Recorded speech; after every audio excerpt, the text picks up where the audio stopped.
Hi there. We're going to return once again today to Chapter 7 regarding our mission finances and to one of its paragraphs in particular. But before we do, let's review just a little bit where we've been. We believe in the principle of prayer.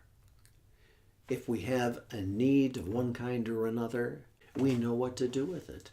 We will want to pray. We believe in the principle of dependence, in the way that we organize ourselves, in the way that we present ourselves before our praying constituency, and in the way that we talk about our need to ourselves. We want to demonstrate that we depend upon God, first of all, and completely. We believe in the principle of immediacy. We believe that God will supply for our need month by month and week by week and day by day. And that if He has made supply on any given occasion, we should look for a way to use that supply. We believe in the principle of simplicity. We will want to organize ourselves and our projects and our work with a kind of low overhead in order to use His supply as strategically as possible. We believe in the principle of sharing. Our business office has developed a set of practices that permit us to share with one another month by month, as our needs may also vary from month to month.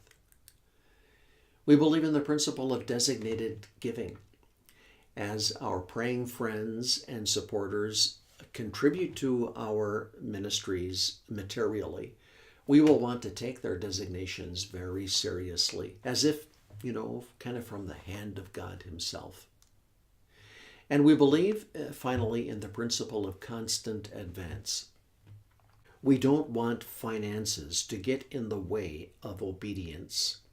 We want to lean upon God more than we lean upon our budgets. And we find that when we do, we can advance as far and as quickly as He Himself will lead us. But now we'd like to return to make a few comments on the principle of dependence. There we have a description of it in paragraph 128. This is really a kind of a core idea. It's a kind of core commitment and priority of the World Mission Prayer League. It's one of the ways that in which we view the world. We believe that God is faithful and that we can depend upon Him to supply for us as we step out in obedience to Him. We believe that it's part of God's character, in fact, to behave in this way. And so we want to live like it, as if we could depend upon Him. There you have it, paragraph 128. It is the Prayer League way to depend upon the provision of God with trusting intentionality. We believe with Hudson Taylor that God's person doing God's work in God's place and timing will never lack for God's supply. This is a fundamental faith conviction. God is faithful. We may depend upon Him to provide in every way for His work around the world. Simply put, paragraph 129, we believe that the promises of God are sufficient grounds for obeying His call to service. We have trusted Him to provide everything necessary for our salvation. We may trust Him to provide everything necessary for our obedient service. So the handbook fleshes this principle out in a series of practices that we also think important. These practices are not the bedrock. These practices aren't exactly what make us who we are. It's the principle of dependence that stands behind them. And the practices are, they're kind of accidental in a way, but they reflect something basic that we see about God and His faithfulness. They reflect our prior decision to depend upon God and His faithfulness more than we depend upon our own cleverness or our own ability to generate the kinds of support that we need. So here you have a few of them. If you know anything at all about the World Mission Prayer League, I am thinking that you might have heard that we don't solicit, and it's true, as a matter of fact. We don't send our workers around to their supporting friends and churches and ask for offerings or ask for support or ask for pledges and that sort of thing. It's not as if there's anything, like wrong or evil or substandard about doing business in that way. But it's not our faith trajectory. We have thought that if God, in fact, is as faithful as he promises to be, well, we can depend upon him above all things. So let me read this for you. We will make it our ambition to depend upon God in prayer for all things, simply, intentionally, and trustingly. We don't have a method for securing support other than this. Let your gentleness be made known to everyone, said St. Paul in Philippians chapter 4, but let your requests be made known to God. This is what we want to characterize our fellowship together. We want our requests to be made known to God rather than proclaimed among ourselves or to our praying constituency. 131. We think it appropriate to share our needs with our praying friends enlisted as members of our community and with others who may specifically request information. We may share our needs to elicit and encourage prayer, yet not specifically to encourage financial giving. So the Prayer League is a praying league, as you will have discovered by now. It's a praying community made up of thousands and thousands of sisters and brothers across the United States and Canada and here and there elsewhere in the world. They have become members of the Praying League because they want to participate in our work around the world. We don't feel it inappropriate to share with them the needs that we experience in projects and activities here and there. We do that in particular to elicit their prayers rather than to ask them for some specific kind of material support. Paragraph 132. We do not think it appropriate to share our needs more generally than this, that is, wider than our praying friends and constituency, people that have told us that they want to pray with us, our members across our fellowship. We don't send that out beyond our praying members or with friends who have not requested information. Among general audiences, we will present the general work of the mission and the calling of Christ to faith and surrender in his cause to disciple the nations. And paragraph 133, no direct solicitation of funds is made. One reason for this practice is that we do not desire to divert support which otherwise would go to the regular work of the church bodies. Voluntary contributions are, however, gratefully accepted. These are the backbone of our financial support. We regard such gifts as prompted by the Holy Spirit in answer to believing prayer. We are careful to treat them as such. As paragraph 133 says, we don't solicit funds directly. All right, now, we send out a prayer letter. We let our praying friends know what we're doing here and there around the world. And they may discern that these things will imply some kind of material need. We're not going to dissuade them. We're not going to tell them no. And if they want to give, we will be happy to receive it. It's not as if we're going to send it back to them and say, oh no, we depend upon God and you don't need to be involved. We depend upon God, and God will supply as he mobilizes our praying friends and community also to share with our workers here and there around the world. So this is the way it works. We want to depend upon God intentionally and consciously. We want to depend upon him and his faithfulness. And we will share in this kind of adventure of dependence. We will share in it with all of the friends who have told us they want to be members of the World Mission Prayer League.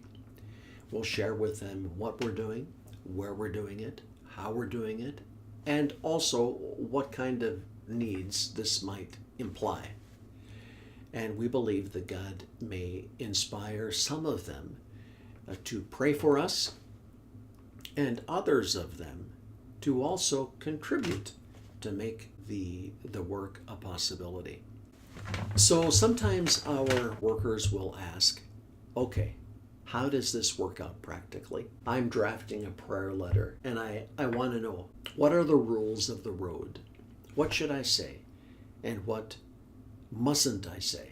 Well, to tell you the truth, it's not as if there is prescribed language and prohibited language that you must or must not use. It's rather a kind of spirit that we want to convey in our communications. Let me ask you, have you ever received letters in the mail, whether by email or regular post, that have come from organizations that you may have been associated with through the years? Do you know when you're getting hit up for money? I'm thinking that you do. Everybody receives those kind of communications, and it's clear when you have been hit up for some kind of financial contribution. We don't want our communications to feel like we're getting hit up for money. We want our communications to be clear. We want them to be challenging. We want them to direct our readers and our praying friends to God and His mission in the world. Does that make sense? I mean, like, it's not as if we can prescribe it with great precision. There's a spirit to it, and you will learn that spirit as you associate with our community. So now we'll return to paragraph 134. Certain agencies exist for the purpose of providing financial assistance for development, health, education, and other programs. We recognize the Lord's provision here as well. Application for assistance from agencies such as these does not violate our financial policy as long as they do not impose conditions compromising our evangelical witness. So there are tons of organizations like this around the world, and we don't feel it strange or bad or somehow improper to apply to them for financial assistance. I mean, these can be governments, they can be secular and religious organizations of one kind or another who care about the sorts of things that we do. Maybe they're interested in maternal and child health care, let's say. Well, this is something that's very important to us as well. And if they want to support maternal and child health care in some place around the world, they might want to do it in partnership with the World Mission Prayer League. So this is the principle of non-solicitation. Now, before we go on, let me add that there are tons of ways that God will supply for His work around the world. We partner with all kinds of colleague agencies here and there around the world, and they have all sorts of patterns for finding and raising their support. Some of them ask for pledges. Some of them send their workers out to appeal for donations. It's not as if we think this is less spiritual somehow or another. Please don't misunderstand me. God blesses all kinds of patterns of support. This is our trajectory. This is the way that we believe God has led us. It's one way among many ways to support the ongoing work of God around the world. Paragraph 135, non-indebtedness. We will make it our ambition to avoid indebtedness, not because we believe indebtedness to be sinful, give me a break, or somehow less than Christian. We avoid indebtedness for simple and compelling reasons. Our workers are supported modestly, for one thing, and maybe not at all. They will find it difficult to service a debt in such a structure of support. More significantly, debt divides our sense of loyalty. Debtors must be responsible to the one who holds their debt, We desire to be responsible to Christ alone. Owe no one anything, said St. Paul, except to love one another. So this is the thing about debt. Debt somehow or another divides our loyalty.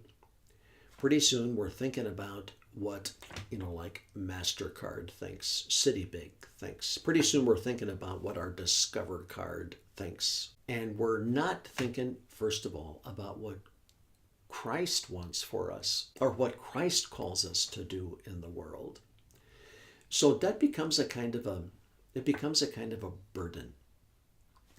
We don't think it sinful. Give me a break. That's not the thing. But our workers will find it impractical to carry debt. Well, they're paid, quite frankly, rather little, very little. And this makes it difficult for them to carry debt, to service debt month by month.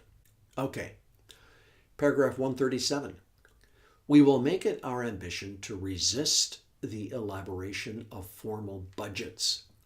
We do not feel it appropriate to limit our vision or curtail our activities on the basis of budgets or estimates of pledged and calculated income. Now, this may surprise you about the World Mission Prayer League. In all the years of our service around the world, and we've done some pretty costly things, actually. We've built big-time schools that, serve thousands of students. We've built multiple hospitals that have served tens of thousands of patients in a single year. All of these things require lots and lots of dollars, don't they? But we've never written a budget for it. So why do people write budgets? It seems to me that people write budgets in order to help harried executives know what they can't do without stopping to think about it. So we don't want to look to a budget in order to learn what we can't do. We want rather to look to God to understand what He wants us to do. And then we want to depend upon Him to provide for our needs as we step out in obedience to do it. Paragraph 138. It is our intention to accept new workers and send them into service without requiring money in sight to support them. We will step out in faith where we feel that God is prompting, without checking the budgets will permit it. There are many things that may limit our horizons. We don't want money to be among them. Paragraph 139. This commitment means that we cannot promise specific levels of support to our workers. Our workers do not receive ordinary salaries or guaranteed benefits wherever they may be assigned. They may receive allowances as God Himself provides to support them in essentially volunteer service. So this is something important to understand about the World Mission Prayer League. Our workers don't exactly get paid. They don't exactly get a salary in the ordinary sense of the word. They receive an allowance that our home council specifies year by year as a kind of a modest and minimal amount that we will need to live. It's not guaranteed. We don't go out and raise support. And the flip side of that is that we don't guarantee a salary, so to speak, to our workers here and there around the world. We have a mechanism in our business office to receive funds and to allocate them as their donors have designated. If we have enough month by month to meet our month by month needs, then all of our workers receive what we have called full support. And if we don't have enough month by month, then we have a mechanism for, well, you might say, kind of sharing the loss across our community. There you have a kind of summary of our commitment to live in intentional dependence upon God. Now you go down to our business office and you're going to find spreadsheets like that one. This is an actual spreadsheet that's not actually used in our business office. But you'll find tons of spreadsheets kind of like it, in which our business office will administer very carefully the gifts that come in and keep very close tab of all of those funds as they're distributed around the world. You go in and you can talk with our business office, and they'll show you things like this, and they'll explain exactly how we do things. So, this is not the only way to run a missionary community. There are tons of other ways to do things. This is our trajectory. This is the way that we believe that God has directed us.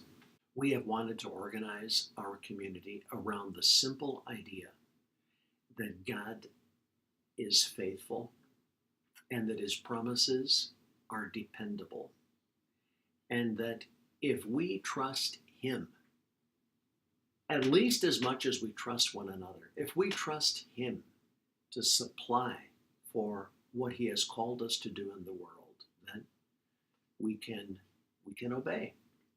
We can advance.